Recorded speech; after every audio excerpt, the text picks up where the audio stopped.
Hello, I hope you guys are doing well this Friday. I have a real-time warm-up session for you today, something slightly different from the recent videos that I've been doing. Remember I used to do these Reference Wednesdays videos every week? Well, I was thinking that I might bring something like that back to my channel, but in this real-time format. Perhaps. I don't know, I will get back to that a little bit later. But anyways, basically what I'm trying to do with this video is just give you guys a chill background video for you to do your own warm-ups while you can watch me do mine in real time. I think it's always interesting to watch people do things in real time, and it's something that people don't often post on YouTube. So I just wanted to contribute with some of that, and yeah, I am super happy with how regular my YouTube schedule has been for the past few weeks. It is pretty difficult for me to do that, and thankfully it's mostly because of the sponsors, and I'm so happy that they are supporting my channel, because with the more strict deadlines, I think I am way more likely to just manage to pull the videos together. Otherwise it is really difficult to fit the work into my schedule. But yeah, so I have some other things in the works at the moment. I've been doing a lot of sketchbook sessions lately, and you have seen most of those on my YouTube channel, but I just yesterday started an actual illustration, first one in a little while actually. I think it's been at least a few months since I've done an illustration that's not just a sketchbook page, so I'm pretty excited about it, and I can't wait to share that with you guys. And I'm actually gonna get back to working on it after I finish this voiceover. But anyways, yeah, so that's one of the things in the works. And oh yeah, one thing I really wanted to mention is that I do have a shop sale in my shop at the moment, and it's a pretty big one. I haven't had a sale in a while, and so if you at any point wanted to get one of my art books, actually I guess I only have one at the moment because the first art book that I made has been sold out for a little bit, and the new one has not been released yet. But I do have a bunch of stickers and stationery products and a lot of prints. I'm currently rethinking my shop strategy, so up until this point, or currently, it is perpetually open.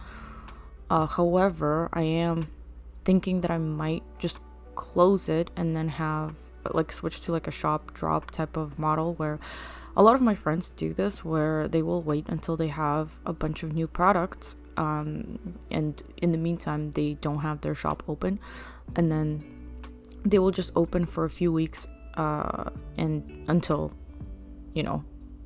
I don't know, a few weeks, I guess. I don't even know how exactly they do it, but I guess they end up basically opening their shop a few times a year instead of having it perpetually open. And I think that might be easier for me to do going forward, because as some of you know who have been watching my channel for a while, I've been transitioning towards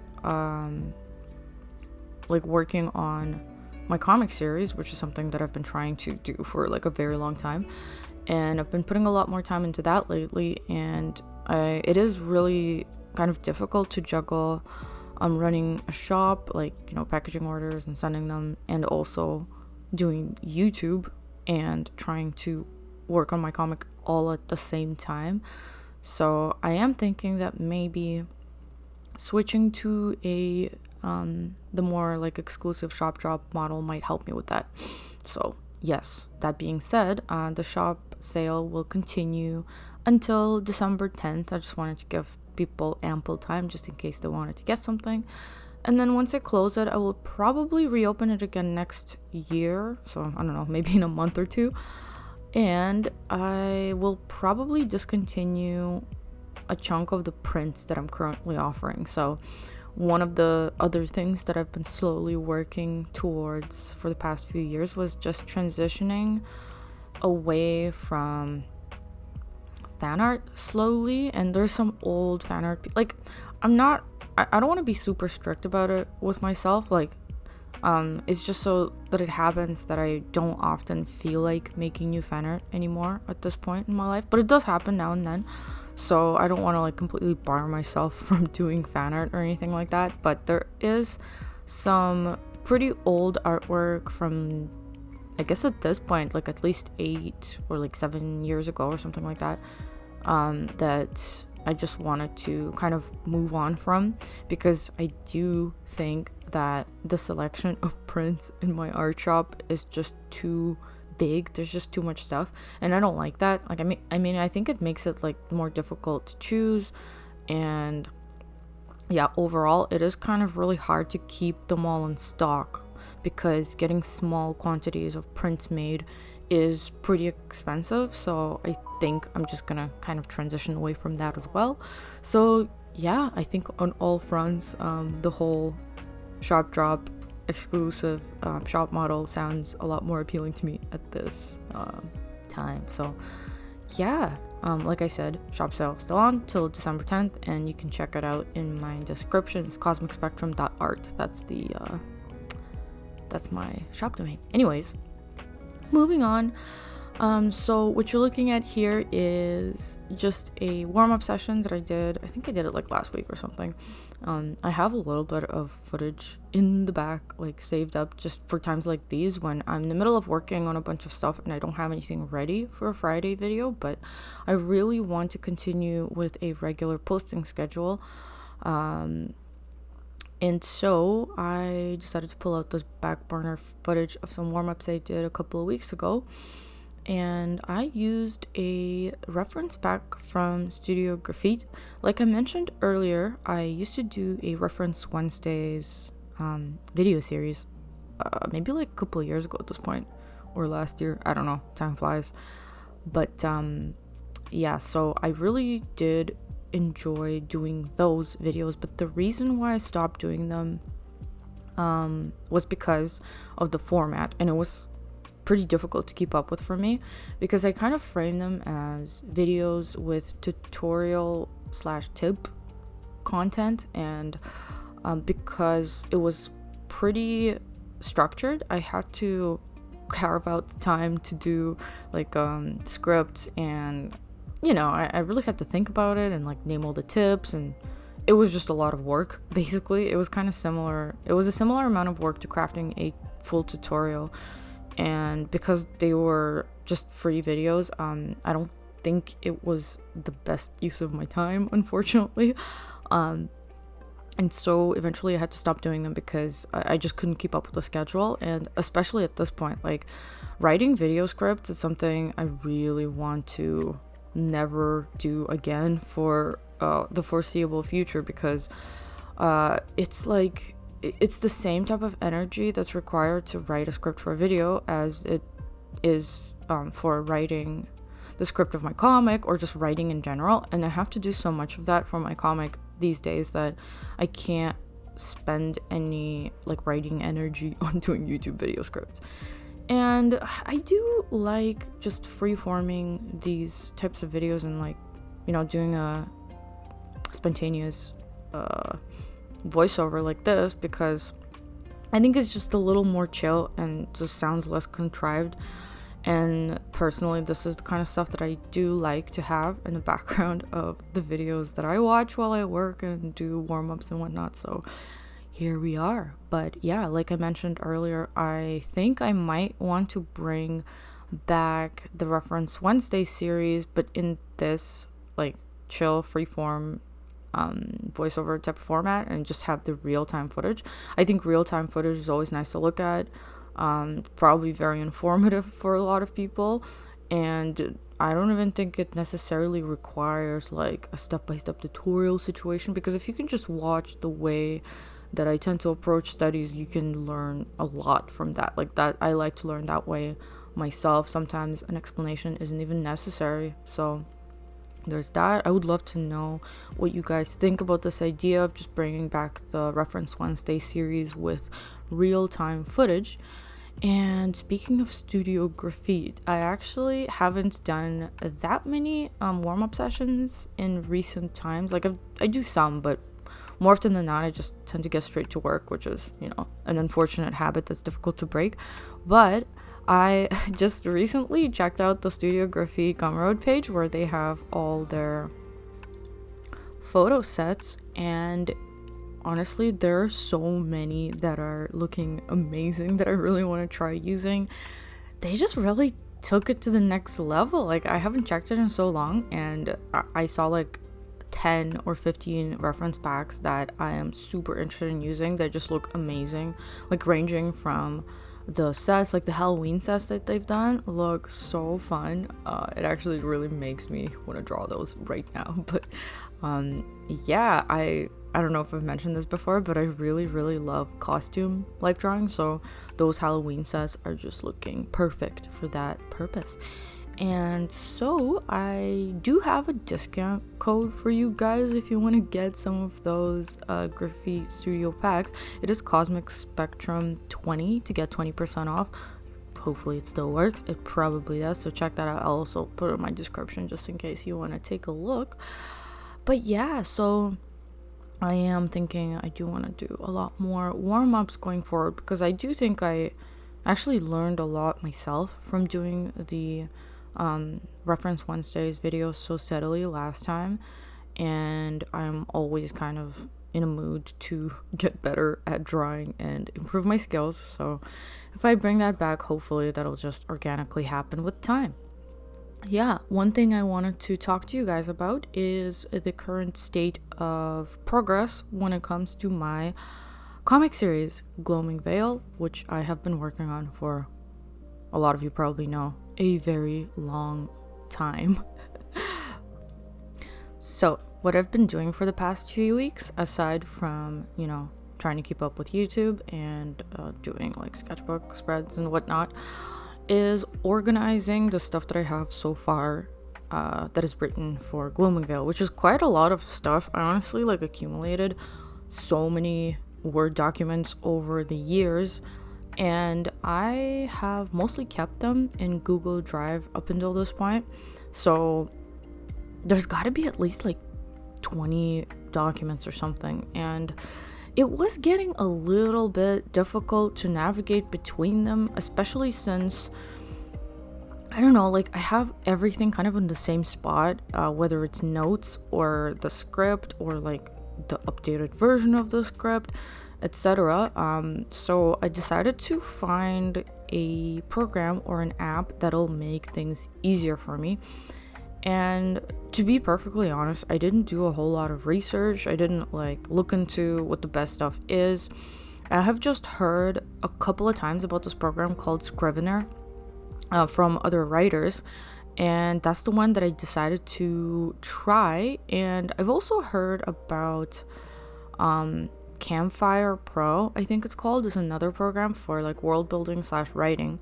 That one specifically looks to me to be more for world building, because it just seems to be geared towards that. But I have briefly looked at it, and I've decided that I'd rather try out Scrivener, because it's just a program that you download on your computer, and you don't need an internet connection to use it. And there's just I don't know, a bunch of stuff that made it more appealing to me than the Campfire Pro one. And so it took me a little bit of time to figure out how it works. First of all, I don't know, maybe it's super straightforward. It wasn't that difficult, but there were some things that were a little bit annoying, especially when it came to pasting the text into the program itself, because it kind of mangled it up sometimes, and it did some weird stuff. But after doing a little bit of research, I figured out how to bypass those issues, and I was able to transfer all my text documents into Scrivener and organize them in a much better, more accessible way. And this was huge. This helped me so much, because also after I transferred everything into the program and I started slowly figuring out how to use it, it actually has some tools, quite a few tools that Google Drive does not obviously, I guess that makes sense. But like one of those things is you can make scene cards. Like you can have different views of the documents, which really helps with visualizing and organization. And a pretty simple feature that it has that I find to be immensely useful is that you can have two documents open side by side at the same time within the program, and you can switch out which documents are open really quickly. And that way I was able to essentially go over and refresh my memory on all the notes and all the stuff that I've written down so far over the years, and create like a new Word document with a new document with notes, like current notes, and just like write things down on the side as I'm going through the documents. So I don't know, hopefully that made sense, but this was actually pretty huge. Like I know that there's obviously workarounds and there's ways that you can probably do that without this program, and it is not free. Like Scrivener is not free, but as far as I know, like I'm still on the free trial and I've been using it for at least a couple of months. I don't really know how this free trial situation works, but I do believe that after the trial is done, it's like, I don't know, like $60 or $70 or something, and it's just a one-time purchase situation, which for me seems like a reasonable investment, because I have been liking the program quite a bit so far. My only issue that I want to figure out is how to share this stuff, because since it is in the program on my desktop, I don't really know how I would go about like sharing it with a friend, like if I want somebody else to read the documents. But that's the only thing I haven't been able to figure out, but I'm sure there's a way and I will look into that. So speaking of tools for writing, another thing that I wanted to mention was, so basically after I've looked over all my documents so far, and those documents tend to be like character centric ones, where each character is like, I don't know, journey / character arc is detailed as alongside of their like brief history, etc. Then I have a timeline of certain places in the town, and there's just like a bunch of documents like that. So one of the things that I figured I really need was a visual timeline of all the events that took place. And so that's the first thing I kind of zeroed in as something that I need and I can't really move forward without, because it's too confusing to keep that stuff in my head, and it just doesn't work in a regular Word document. Like it's too much work to constantly go through it and read out all the notes and just anyways. So the best way for me to visualize it would be to have a line that's like literally a timeline with years and such, because there are hundreds of years. So there's like major events that take place in any number of years between like the current time and like 300-400 years ago. So I actually have used this little program called Miro, Miro. I think it's like it's an app that you can get on your desktop, and it does seem to be predominantly marketed and geared towards businesses and like business organization, and they have like all these templates for like business workflows and whatnot. And in the past I have used it to try to just do like a mind map version of all my projects and all the stuff that's going on, because sometimes it can get so complicated that I literally can't remember everything, and writing things down on a sheet of paper that's kind of like linear, or like, you know what I mean, like it doesn't work, because it's such a cluster of crap that kind of like all the tasks seem to like multiply out of other tasks. And so it really made sense to try to make like a freeform mind map sort of situation to figure out what to do with all my tasks and how to prioritize them and how to organize them. So I started using this Miro app, and it's really great. I actually liked it quite a bit. I stopped using it at some point, but then I remembered it when I came across this timeline, like missing timeline problem that I had with Gloaming Veil development. And I decided to use that because, like, I know that there are other apps that have this feature. Like, for instance, I know when I was looking into Campfire Pro, they do have like a timeline there. And I briefly looked at it, but it seemed like, I don't know, there was kind of a barrier there, and there wasn't enough freedom in terms of how I wanted to lay it out, that I decided that that wasn't the best option for me. But the great thing about Miro is that even though it's marketed towards businesses... Maxie, what are you doing? My cat is just going crazy and climbing up the walls. Anyways. Right, so yeah, they have a bunch of templates that can super easily be used for writing purposes. Like, for instance... Right, what was I saying? Ugh, my cat completely threw me off my thought process. What was I talking about? Right, using the Miro app. Okay, so basically the freeform structure of how you can just create a timeline and use any number of shapes or tools, or like put sticky notes near it, or do basically any type of visual formatting that you want. That was the absolute best solution for my timeline problem, because I have so many overlapping events that kind of take place around in clumps around certain years or whatever, that I needed to have them all included somehow, and then have them like see how they connect and all that. Anyways, long story short, I was able to create a very easy to digest timeline for myself, and I'm still kind of in the middle of transposing it into this app called Miro.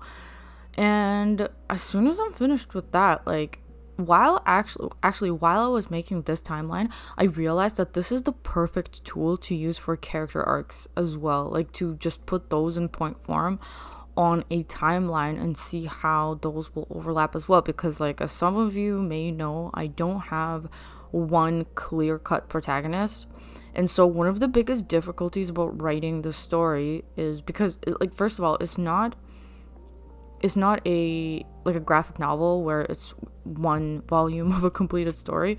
I knew from the get-go that it was going to be much longer than that, so it's more like something like a TV show with several episodes, probably, or maybe even more than one season. I don't know. I'm not sure how exactly it's going to play out, but the formatting is more like that. So with those shows, typically what you have is overlapping plot lines with a lot of different characters, and an overarching story. So that's kind of very similar to what I am writing, and man, it is not easy to organize that. So yeah, I think the timeline thing has really been helping me a lot, and I think I'm also going to make a separate timeline for how the character arcs are going to overlap amongst or between themselves, I guess. Anyways, so that is the progress of what I've been working on for the last few weeks. And yeah, it is pretty difficult work, man. Like, when I went over all my notes, a lot of questions popped up. So that's basically what happens every time I catch up to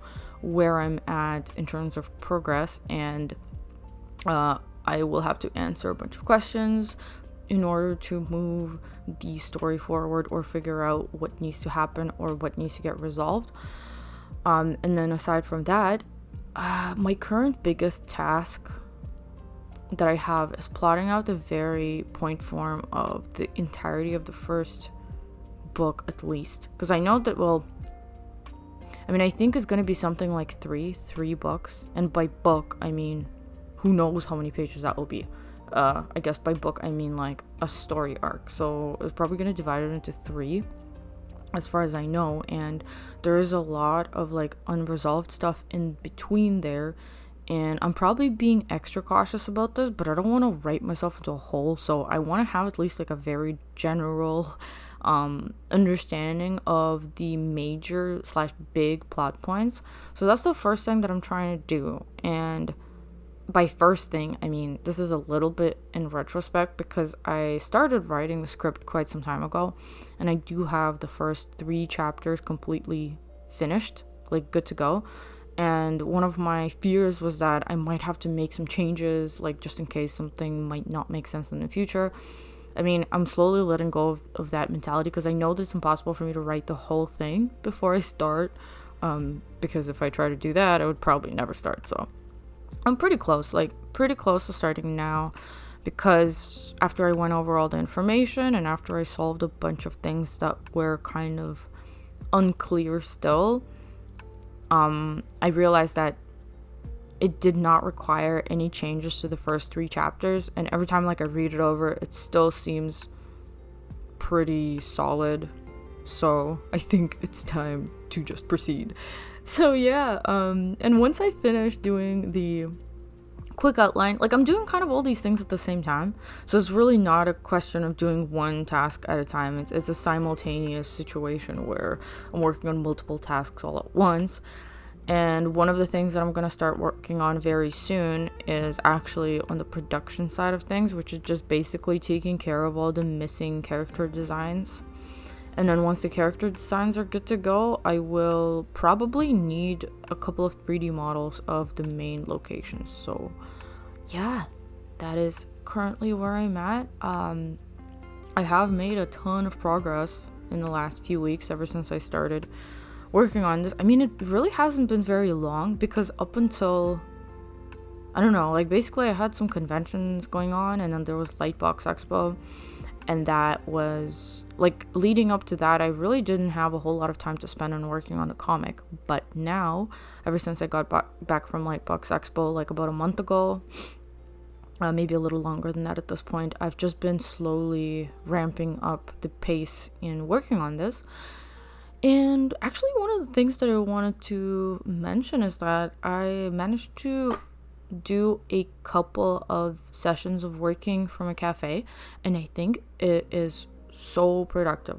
Those were the couple of most productive sessions of working on the writing that I've ever managed to accomplish, because I've noticed that it's way easier to keep focused when working at a cafe for me and not getting distracted by every little thing.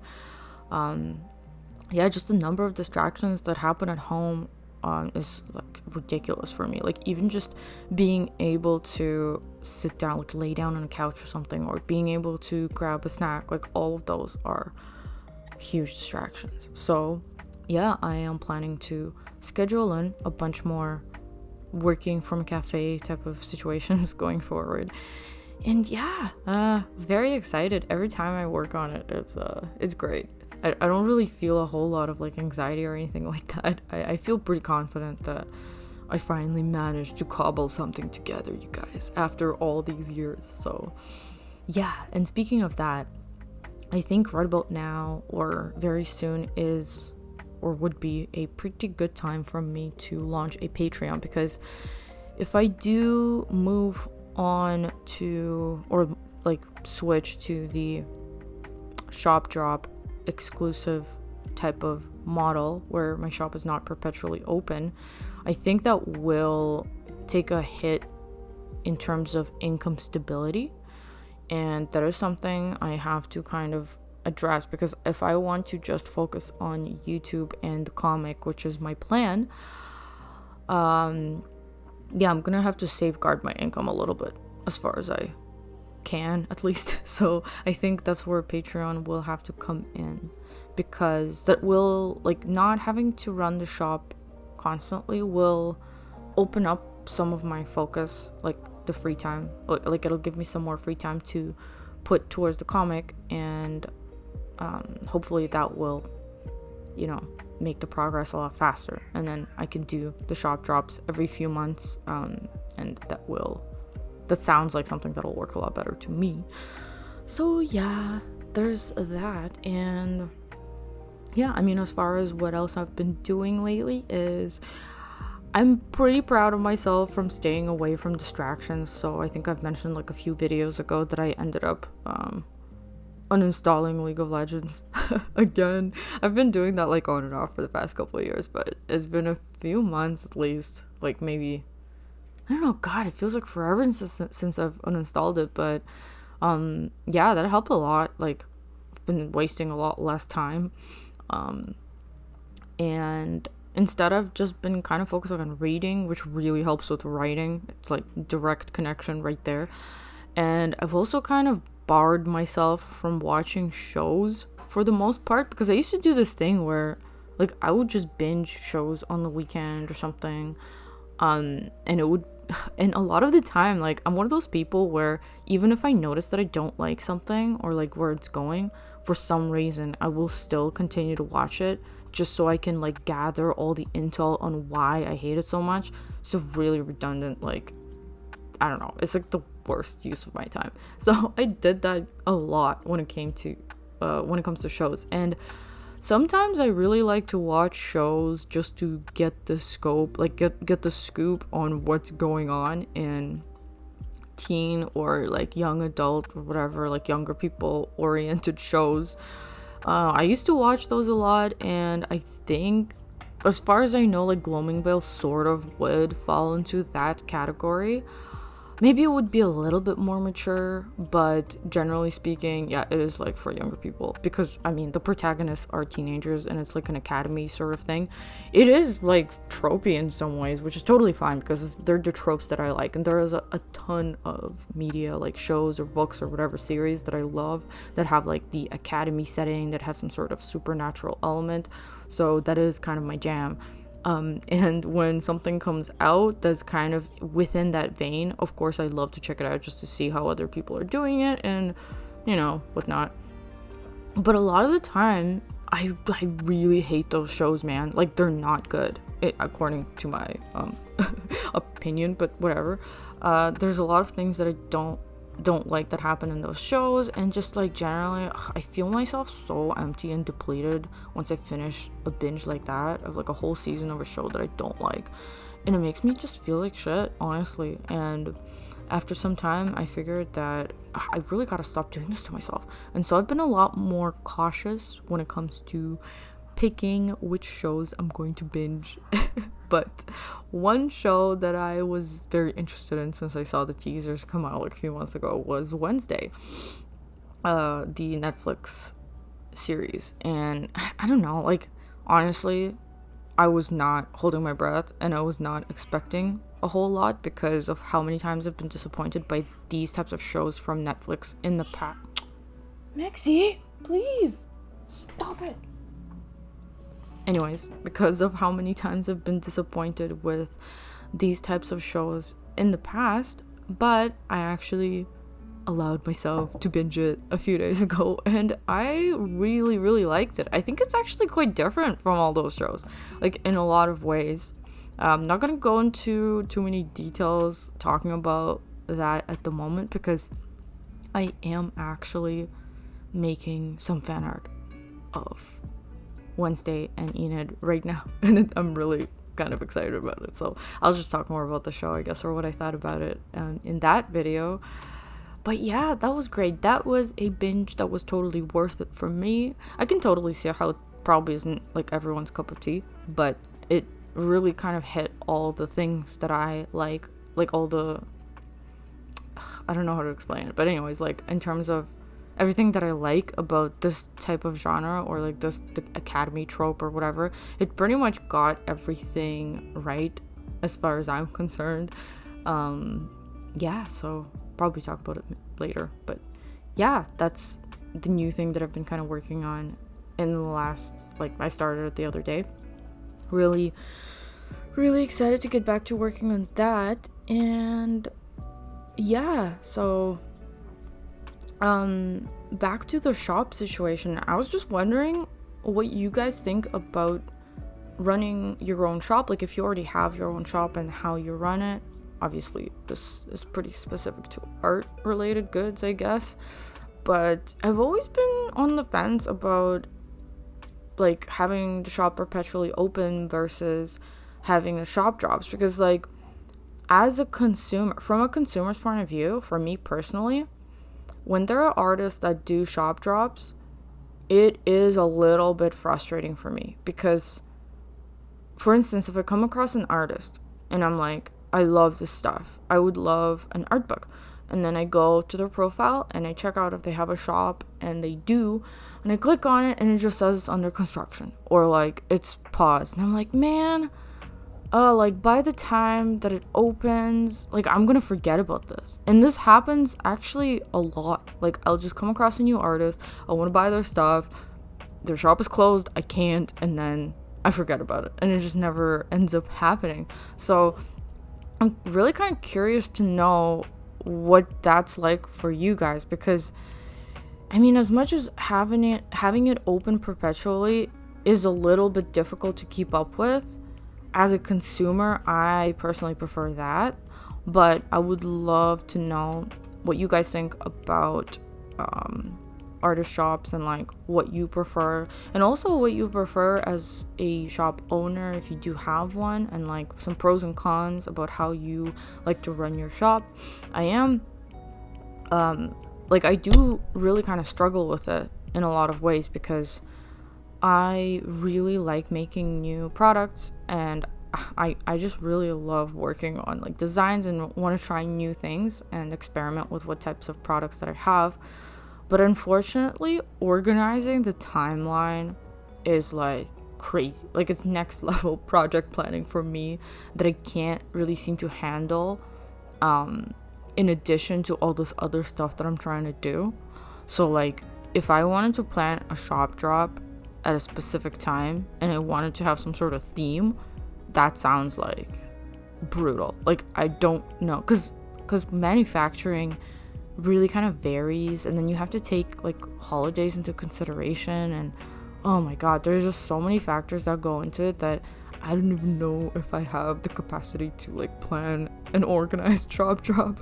But yeah, that's just something that I wanted to ask you guys about and like get your opinion on the matter.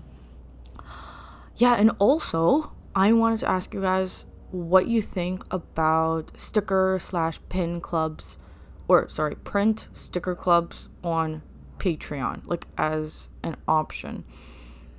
I know a lot of people who do this, and I've seen a lot of people who do it as well, like a lot of artists who have this sticker or print or sometimes even a pin club on Patreon, where it's like a monthly physical reward that you just mail out in a simple envelope in order to keep the shipping delivery costs very low.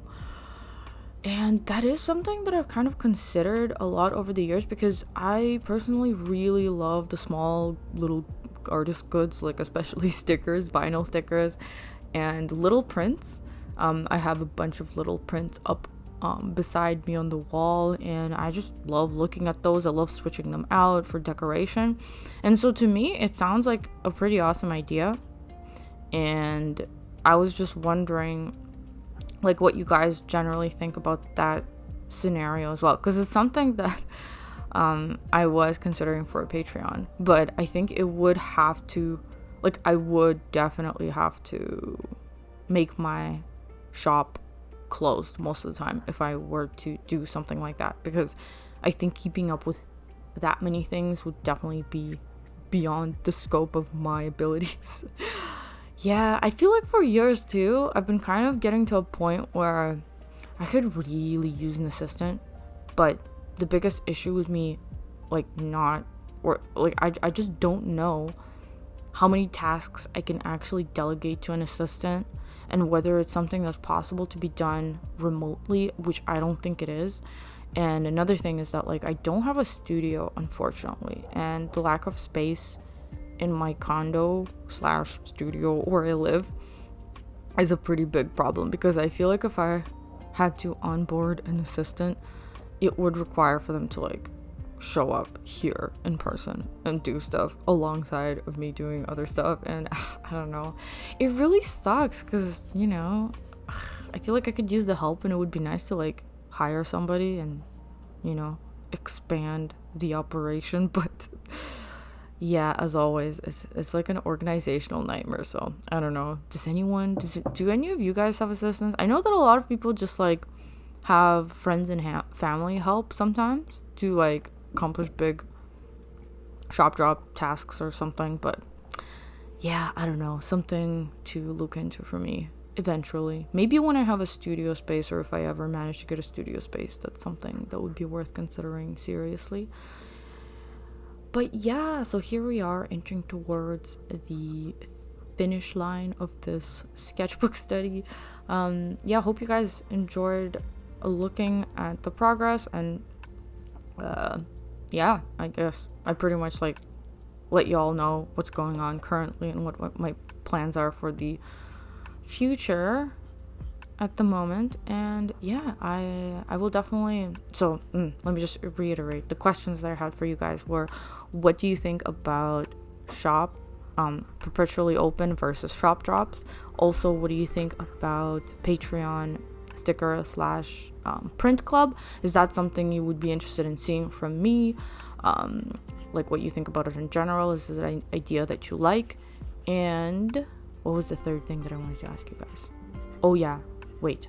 Oh yes, what do you think about me bringing back the Reference Wednesdays series, but having it in this format where I just show you like a real-time session of some warm-ups slash anatomy studies? So yeah, those are all the things I would love to know the answers to. And yeah, thank you for joining me for yet another video. Hope you enjoyed this one. It's a little bit longer. It's definitely a good one to have in the background while you're warming up or having a sketchbook session. So yeah, I am looking forward to reading you guys' comments, and welcome to all the new subscribers. There's been a small influx in the last couple of weeks, so if you actually watched this all the way to the end, I thank you for that, and I will see you in my next video.